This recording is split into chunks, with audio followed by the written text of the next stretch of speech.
Ninka ayaa ku bilaabanaya ayadoo nala tusiyo askar fara badan. Askartani waxay isku diyaarinayaan inay la dagaalamaan makhluuq. Makhluuqaasi wuxuu halis ku yahay bini'aadanka. Waxaa weerar ku soo qaadaya makhluuqii. Wuxuu meesha ku laanaya askartii. Askartii ayagoo la'san qaab ay ula dagaalamaan makhluuqii ayay waxay naftooda halis u gelinayaan in ay makhluuqani ka adkaadaan. Xiga waxaa nala tusiyaa macallin u sharaxaya ardaydiisa casharka. Wuxuuna u sheegayaa in la qaban doono imtixaan.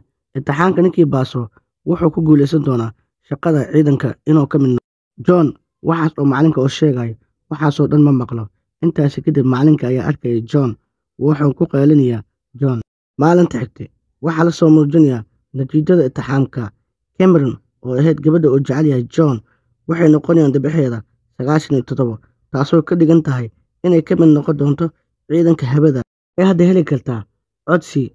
John dhibciisa waxay noqonayaan 35. John saaxiibkiisa wuu ku qoslayaa markuu arko John inuu keenay 35 dhibcaha. John midaas wuu ka caroonaya. Waxaa kuleeshka lagu qabanayaa ciyaar. John wuxuu ka mid noqonayaa ciyaartaas. Ciyaartaasi waxaa ku jiro wiil kaasoo ah duuliye. Wuxuu u imaanayaa Cameron wuxuuna u sheegay inuu ka mid yahay duuliyaha cirka. Cameron aad ayay ugu farxisaa markuu la hadlay wiilkan. Dhinaca kale John wuu ka xanaaqayaa inuu la hadlo wiilkan Cameron wuxuuna u sheegay inuu ka fogaado Cameron agteeda. John wuxuu sii wadanayaa ciyaartiisa. Wuxuu ku guuleysanayaa ciyaarta. Wuxuu aadayaa gurigooda. Wuxuu la kulmayaa familkiisa. Hooyadiis iyo aabihiis wuxuu u sheegayaa in uu rabo inuu ka mid noqdo ciidamadaas maadaama ay ku biirayso Cameron ciidanka. Aabihiisa wuu ka diidayaa in uu ku biiro ciidanka.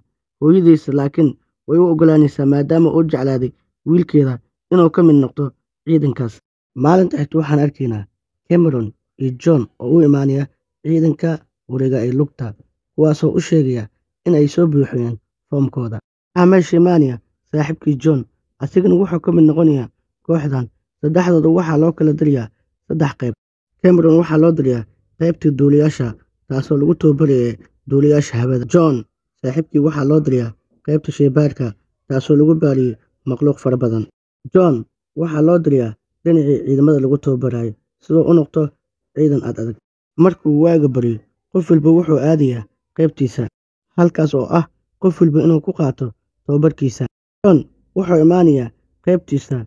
John waxaa tababaraya sarkaal adag amaradiisana aad ay u adag yihiin. Waxaa meesha timid gabar John ay wax iskula dhiganayeen. Gabadhaani waxay jeceshahay John. Midaani ma oga John laakiin waxaa loo bilaabayaa tababarkooda. Sarkaalka wuxuu u sheegayaa qof walba in loo dhiibi doono mididaasna uu ku toogan doono calaamadaas. Mid ka mid ah ciidankii ayaa wuxuu la gafayaa calaamadda midida. Wuxuu leeyahay marba haddaan ku dagaalamin qori maxay noo sheegaysaa midi. Sarkaalkii ayaa xanaaqayo wuxuuna ku leeyahay waa inaad istaagtaa halkaas gacantaanaad kor u taagtaa. Sarkaalkii wuxuu sameynayaa gacantiisii ayuu wuxuu ka taagayaa midida. Ciidanka wuxuu u sheegayaa marba haddii dagaal la galo in loo baahan yahay midi iyo qori labadoodba in lagu dagaalamo. Ciidanka markay arkeen sarkaalka amaradiisa kulkulul aad ayay u baqeen. Cameron waxaa loo sheegayaa in ay duuliso hawada sare. Waxay wadanaysaa duuliye kale ayadoo duulinaysa diyaaraddii. Cameron shaqadeeda waxay ahayd inay diyaaraddaas hawada ay ku duuliso si deganaan ayna ku soo dejiso. Markay arkeen asxaabteeda Cameron diyaaradda siday u wadayso aad ayay ugu farxayaan. Waxaa loo sheegayaa in la ciyaari doono ciyaar. Waxaa loo kala saarayaa 2 koox. Waxaa lagu leeyahay qofkii kow calanka laxo ayaa hogaami doona kooxdan. Waxaa bilaabanaysa ciyaartii ayadoo la isku adeegsanayo xabado faalsi ah. Qof walba wuxuu rabaa inuu ku guuleysto ciyaartan. Waxaa ciyaartan ku guuleysanaya John asiga ayaa laxaya calanka. Waxaana laga dhigayaa John hogaamiyaha kooxda. Markuu ku soo laabto qolkiisa waxaa call video ka soo wicisa Cameron waxay u sheegaysaa in ay ku faraxsan tahay imaatanka halkan. Waxaan la dagaalami doonaa makhluuqa. Uma maleynaa in ay sii socon doonto saaxiibtinimadeena. John midan aad ay uga caroonaya waayo Cameron aad ay u jecel yahay John. Waxay jaraysaa wicitaanka. John asxaabtiisa waxay ku leeyihiin ha ka walwalan maalin ayay ku imaan doontaa. Maalinta xigtay waxaa la ciyaarayaa ciyaar. Ciyaartani waxaa la isku ridayaa rasaas dhab ah. John waa inuu ku guuleystaa ciyaartan. Sidoo kale waa inuu badbaadiyaa asxaabtiisa. Waxaa hortooda taagan askari taalo ah kaasoo ku soo ridaya xabado. Intay ciyaarta socotay waxaa dhibaato ka taagneed koofiyadda John saaxiibkii, taas oo wax ka arki waayey. Intaa kadib John wuxuu ku leeyahay waxaad iska saartaa koofiyadda. Inta lagu guda jiray koofiyadda toosinteeda, John saaxiibkii madaxa ayaa xabad aaga dhacayso oo wuxuu ku dhimanayaa meesha. Markuu arkay John middan, aad ayuu uga xumaaday. Sarkaalkii ayaa u imaaday John, wuxuu kala wareegayaa calaamadii, wuxuuna ku xukumayaa 100 karbaash in lagu garaaco John. John waxaa laga saarayaa shaarkii, waxaa laga xirxirayaa gacmaha, waxaa lagu garaacayaa 100 jeedal. Gabadhii John jecleed aad ayay uga xumaanaysaa middan inay aragto. John wuxuu go'aan ku gaarayaa inuu sii joogan meeshan. Waxaa dhintay mid ka mid ah asxaabtiisa, hadda wuxuu go'aansaday inuu dib u laabto. John waxaa soo wacaya waalidkiisa oo kala hadlaya call video.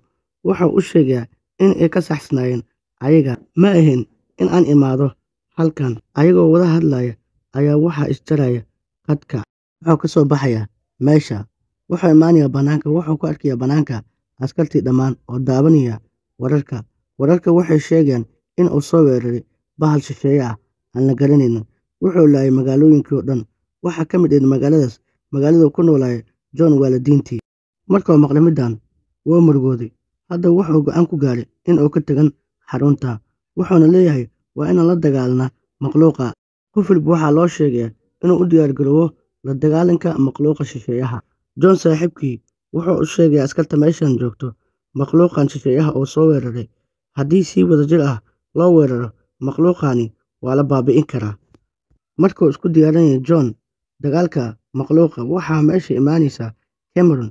Aad ayuu ugu farxayaa middan inuu arko John, laakiin wuxuu ka xanaaqayaa markuu arkay wiilkii nacbanaa oo la socda Cameron. John wuxuu ku leeyahay hadda ayaan fahmay waxaad iiga fogaatay.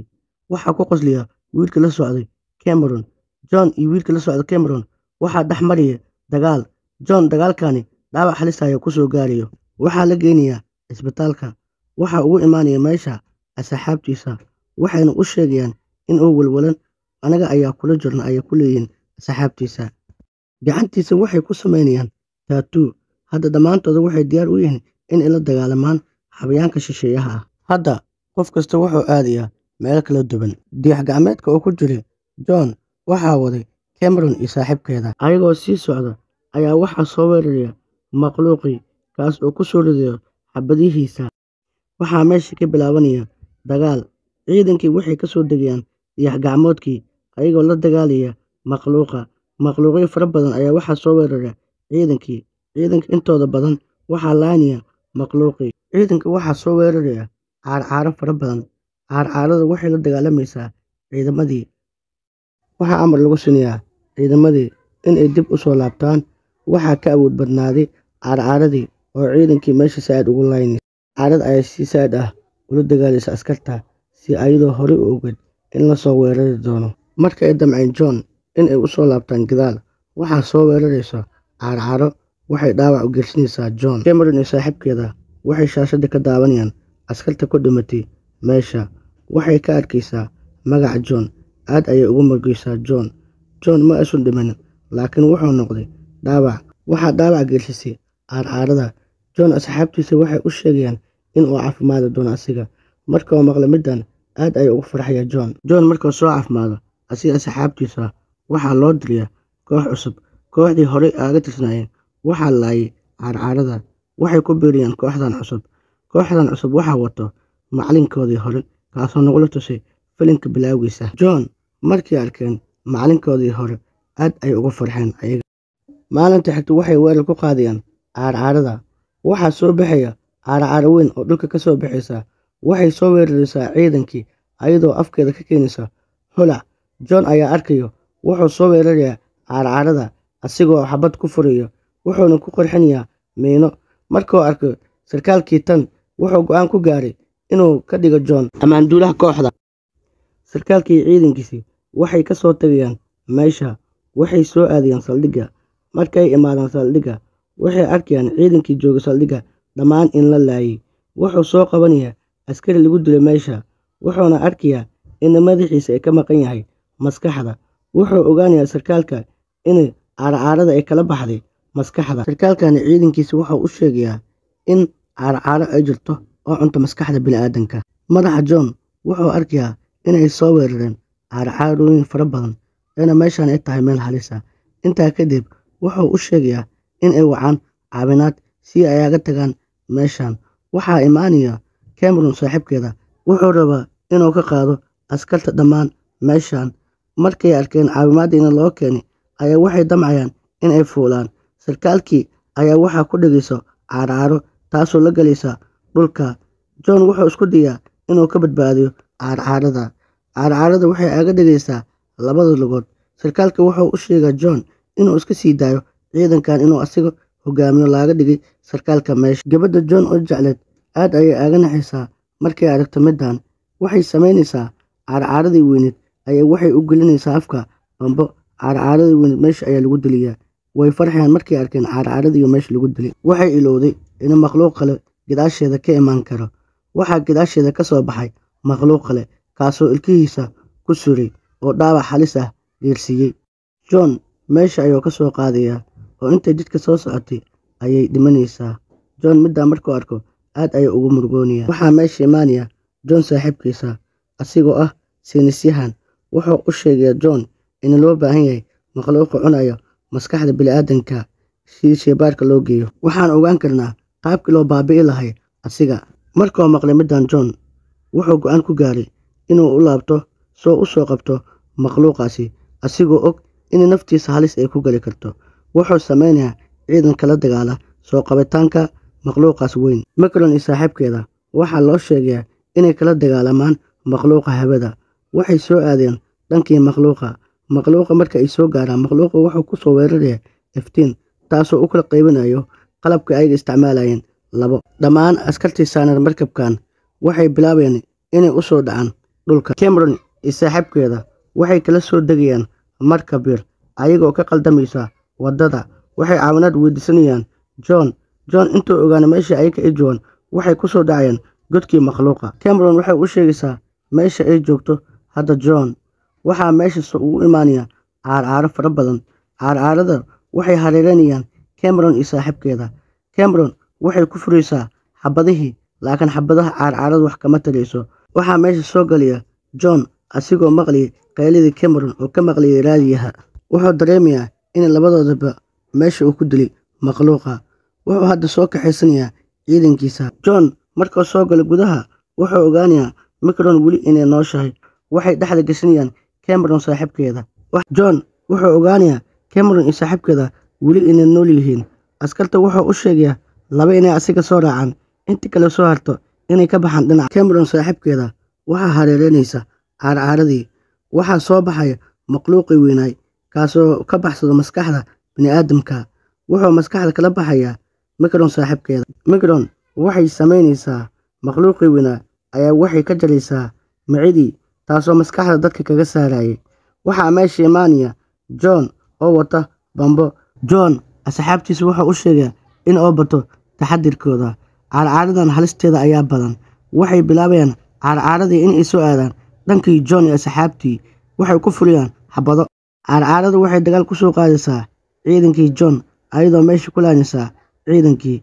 Mid ka mid ah meesha ku dhaawacmay ayaa wuxuu John ka qaadayaa bambadii. Wuxuu u sheegayaa John inay iskaga fogaadaan meeshan. Caarcaarada halisteeda ayaa sii badanayso. John iyo asxaabtii waxay ka soo baxayaan meesha. Caarcaarada meeshii ayaa lagu qarxinayaa. Waxaa meesha ku dumiya godkii. Dhagaxmankii waxay ku soo daadanayaan dhulka. Askarta waxay u soo kala yaacayaan banaanka. Makhluuqii weynaa waxaa loo soo saarayaa banaanka. Askarta markii makhluuqa banaanka loo soo saaray aad ayay ugu farxayaan. John wuxuu leeyahay waa inaan geynaa shaybaarka. Waxay go'aan ku gaarayaan inay meesha ka soo kaxeeyaan ay keenaan shaybaarka. Waxay soo kaxeynayaan makhluuqii weynaa waxayna keenayaan shaybaarka. Waxaa meesha imaanaya saynisyahanka kaasi waa John saaxiibkiisa. Wuxuu rabaa inuu baaro makhluuqii weyn. Saynisyahanka wuxuu irbad ku duliyaa makhluuqii weynaa ee la keenay shaybaarka. Filimkan meesha ayuu ku dhamaanayaa. Fadlan haddaa ka hesho videogan like, share, comment, subscribe intaba noo taawo soo asxaab fara badan u gaaro. Waa ku mahadsantahay daawashadaada. Waxaa balan noo ah video ku xigo.